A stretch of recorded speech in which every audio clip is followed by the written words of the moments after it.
¿Qué tal? Buenas tardes, yo soy Juan Carlos Valdés, alumno del sexto semestre de Ingeniería Industrial en el Instituto Tecnológico de Tijuana. En esta ocasión vamos a tocar el tema de sistemas de costos predeterminados para la materia de costos.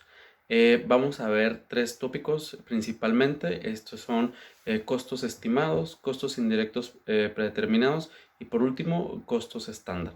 En este momento voy a realizar una pequeña introducción sobre estos tres tópicos. Sin embargo, lo vamos a profundizar más adelante en la entrevista que vamos a realizar a la directora de la empresa Bryan Thorne México, que se dedica principalmente a la consultoría. Entonces estamos muy acostumbrados de ver estos costos en la gran industria, específicamente en producción, etcétera, pero también los podemos aplicar en diferentes sectores, en este caso que va a ser de servicios, es una empresa de servicios. Ahora bien, iniciando sobre este tipo de costos, vamos a ver el primero, que es los costos estimados. En los costos estimados es la acumulación de varias aristas en las cuales se va sumando o se va determinando cuál es el costo que proyectamos en cierto periodo.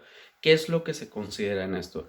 La materia prima, la mano de obra indirecta, etcétera, ¿no? Entonces, estos van sumando y se va proyectando en cierto periodo, como lo mencioné, y nos va a dar un forecast que tenemos que cumplir, y sobre al finalizar, lo podemos comparar con lo real. Entonces ya podemos tener una variabilidad en donde ya podemos indicar qué es lo que se cumplió o no se cumplió y podemos realizar una estrategia para que esto pueda revertirse. Uno de los ejemplos que podemos dar para costos estimados puede ser la transferencia de ciertos productos, una línea de producción, a una maquila. En estos podemos determinar cuánto es el tipo de materia prima, la cantidad de materia prima que vamos a utilizar, la mano de obra especializada, los costos indirectos que vamos a utilizar, etcétera, todo lo que podamos tener para poder dar un resultado en un periodo de tiempo. Sin embargo, si uno de estos falla, la inversión ya está realizada. Entonces, cuando ya lo podamos comparar con la realidad, siempre existirá una variabilidad y el costo puede generar una determinación en la estrategia que se forjó anteriormente con las variables que mencionamos. Entonces, esta es la importancia en la que podamos considerar el uso de los costos estimados versus los costos reales, lo que ya realmente sucedió en un periodo de tiempo predeterminado. Bajo esta misma premisa, con el ejemplo anterior, podemos considerar entonces los costos indirectos predeterminados, los cuales son todos aquellos que no son materia prima directa o ni tampoco la mano de obra directa, como por ejemplo la mano de obra indirecta, los materiales indirectos, la depreciación de equipos y de edificios. Todos aquellos son calculados de manera anticipada, como lo mencionamos anteriormente, en un periodo determinado. Si continuamos con el ejemplo de la transferencia de una línea o de ciertos productos, entonces no solamente es la aplicación de la materia directa, la cual vamos a entregar como producto final, sino todo aquel producto que nos apoyó a realizar el producto final que entregamos a nuestro cliente. Llámese guantes de látex, el horno que utilizamos para forjar el aluminio, por ejemplo, si es que trabajamos con materiales, etcétera. Todo esto que no es tangible como tal, pero sí se considera dentro de los costos predeterminados en un periodo dado. El siguiente tópico que debemos de considerar son los costos estándar, los cuales nos establecen un objetivo y sobre todo un punto de origen el cual debemos de evaluar hasta el final de un periodo determinado. Principalmente este se basa en normas de calidad y de eficiencia. Como lo mencionamos, esta se va directamente a cómo es que se debe producir una unidad con la finalidad de satisfacer las necesidades de una fuerza de trabajo y del mercado, lo cual debemos de corresponder en base a la producción que tenemos ya predeterminada y establecida con todos los costos estándar. Y esto lo vamos a ver también a continuación con las siguientes preguntas que le vamos a realizar a la directora de la empresa Bryan Thorne México, Carolina Ruiz. Continuamos. Muchas gracias.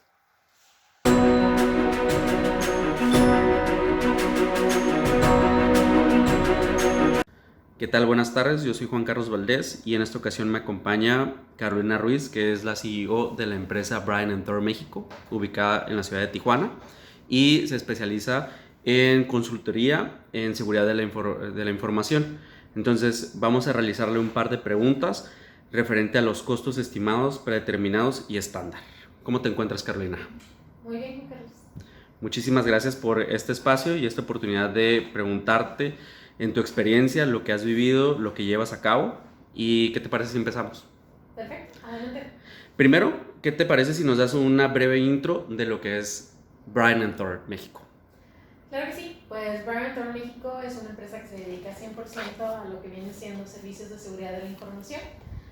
Nosotros nos dedicamos a lo que viene siendo el monitoreo 24/7 de las empresas de nuestros clientes. En esencia, nosotros protegemos lo que viene siendo la disponibilidad, la integridad y la confidencialidad de la información de nuestros clientes, ya sea con nosotros monitoreando 24/7 o nos contratan para nosotros hacer pruebas de penetración, es decir, simular ataques de externos para decirles cómo lo hicimos y que lo protejan sus redes para que no lo haga un atacante malicioso. Además, ayudamos para la implementación de normas de seguridad como los ISO, PCI, la Ley de Protección de Datos, entre otras. Perfecto, muchísimas gracias. En base a eso, pues tú conoces las actividades y puedes determinar los costos, aquellos que son los diferentes tipos de contrato, ¿no? Por proyectos o algunos ya determinados de largo plazo, de mediano plazo, etcétera, ¿no? Lo conoces. Entonces, en base a eso, pues quisiéramos saber los costos estimados.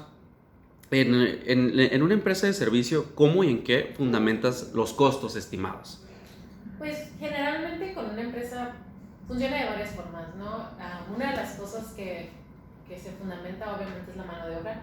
Creo que es el primer paso, es la mano de obra, es consolidar también lo que son tus gastos indirectos. Estos pueden ser mano de obra, pueden ser, por ejemplo, nosotros viene siendo la renta, el equipo, licencias, etcétera, etcétera. Todo eso influye en lo que viene siendo un costo para el servicio. Suma, ¿no? Esencialmente se consolida lo que viene siendo un costo base y en base a eso se suma a lo que nosotros lo cotizamos por unas horas profesionales y eso es lo que determina lo que es la hora profesional.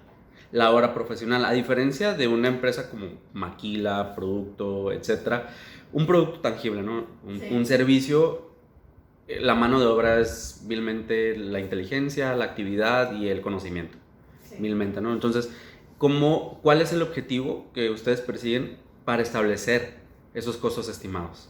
Pues evidentemente, como todo negocio, es utilidad, ¿no? Claro. Nadie quiere estar en rojos, pero para nosotros somos una empresa que somos internacional, entonces nos rige un estándar de que viene siendo que tenemos que tener un cierto porcentaje de utilidad, simplemente porque tenemos nuestra matriz en Estados Unidos y para asegurarnos por cuestiones de autoridad tenemos que tener un porcentaje de utilidad por medio de unos precios, se hace un estudio de precios de transferencia y por nuestro rubro tenemos que tener mínimo lo que es un 7% de utilidad. Entonces ese es el objetivo, como mínimo se debe tener un 7% de utilidad, que viene siendo lo que se determinó como un estándar dentro de la industria. Evidentemente esa es como la base, ¿no? Okay. Ya de ahí es, si te va mejor, pues qué bueno, ¿no?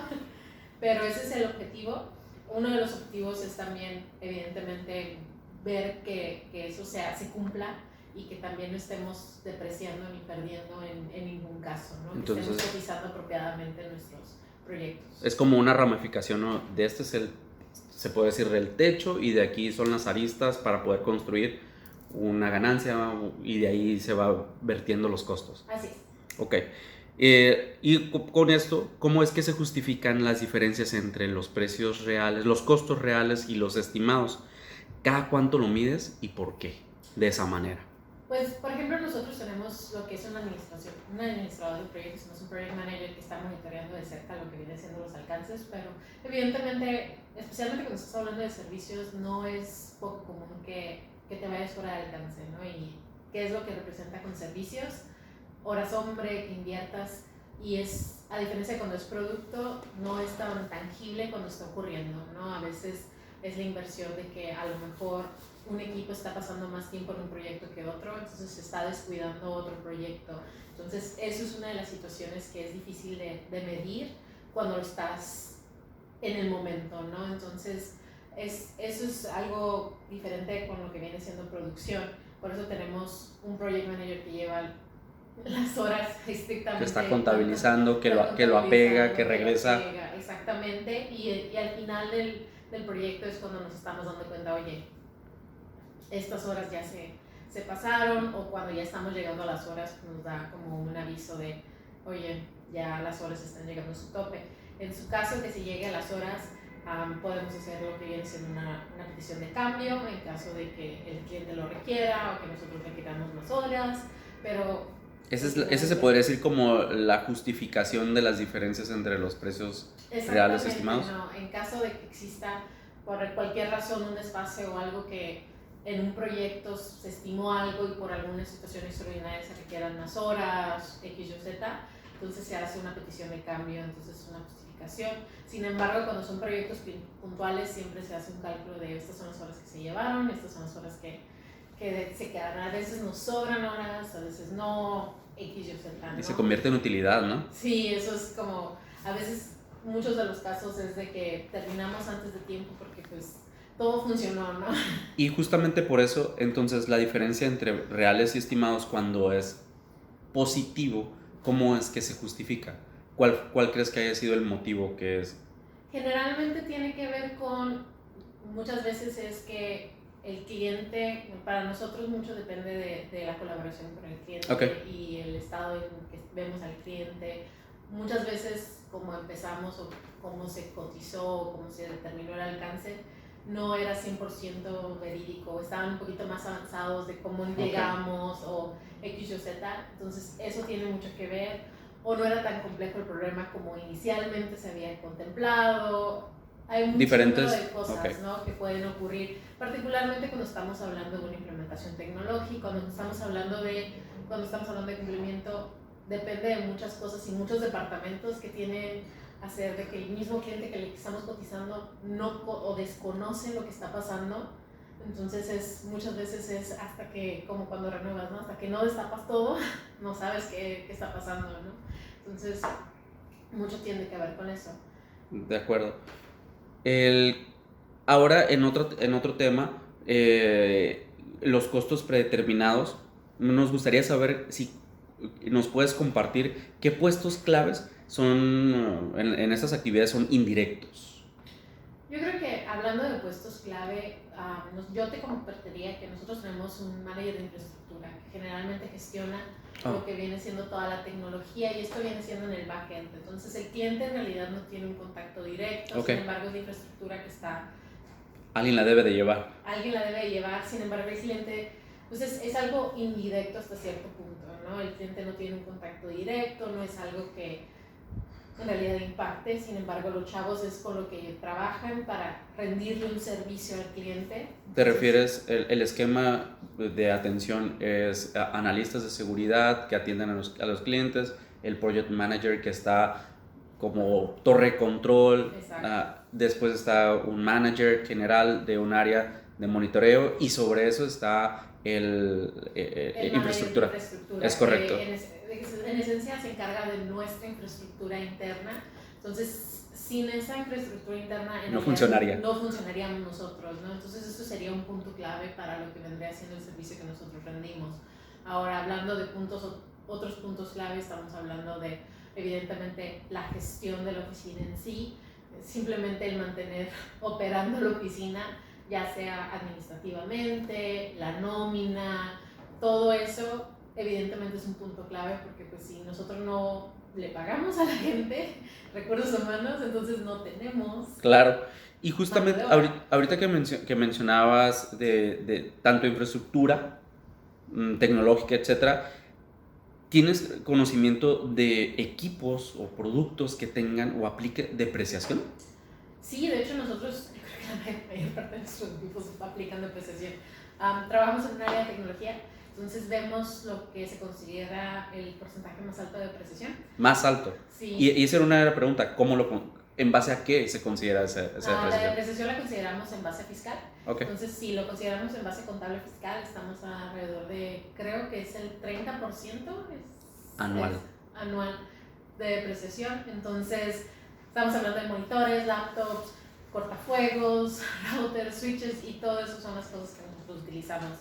La razón es porque evidentemente cuando estás hablando de tecnología es algo que fluye muy rápido. Evidentemente tú compras inclusive lo puedes ver en cuestiones personales, compras tu celular ahorita y la tecnología no es estática, sigue siendo dinámica. Queda obsoleto en cuanto, ¿no? Entonces es lo mismo con lo que viene siendo nuestros activos. La mayor parte de nuestros activos, aunque tratamos de minimizar eso, teniendo cuestiones en la nube, X, Y, Z, pero nuestra infraestructura mayormente es tecnológica. Entonces, sí, básicamente toda nuestra infraestructura. Con un 30% anual. Con un 30% anual. En base al fisco, ¿no? Lo que indica la ley del ISR, ¿no? En este caso sería. Sí, en base al fisco, pues 30% es considerable, ¿no? Y eso implica evidentemente una inversión de nuestra parte.